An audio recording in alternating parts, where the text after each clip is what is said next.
Hello welcome to my channel. ఈరోజు నేను పప్పులోకైనా సాంబార్లోకైనా స్పీడ్గా అప్పటికప్పుడు చేసుకుని స్టఫ్డ్ బెండకాయ వేపుని చూపిస్తాను చూడండి. ఉత్తిగా తినడం చాలా టేస్ట్గా ఉంటుంది.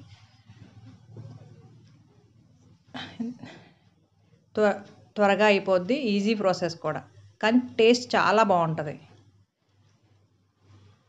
బెండకాయలని మీడియం సైజ్ బెండకాయలని కట్ చేసుకొని చూపిస్తున్న విధంగా మధ్యలో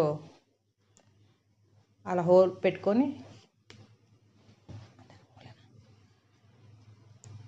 మసాలా పెట్టుకోవటానికి అలా పెట్టుకొని అన్ని మీడియం సైజ్ బెండకాయలని అలా కట్ చేసుకొని రెడీగా పెట్టుకోవాలి. పెట్టుకున్న తర్వాత ఒక గిన్నె తీసుకొని అందులో పసుపు,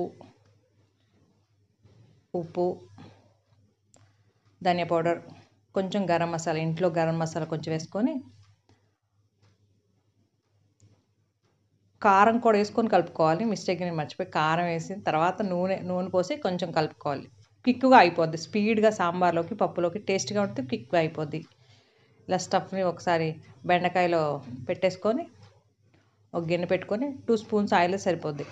ఎండుమిరపకాయలు, వెల్లుల్లి, అల్లం కచ్చాపిచ్చగా దంచుకుంది, పల్లీలు, కరివేపాకు వేసుకొని కొంచెం ఫ్రై చేసుకొని దాంట్లో మనం మసాలా పెట్టుకున్న బెండకాయలు ఒక్కొక్కటి వేసుకొని ఒక 2 మినిట్స్ మనం వాటిని వేపుకోవాలి.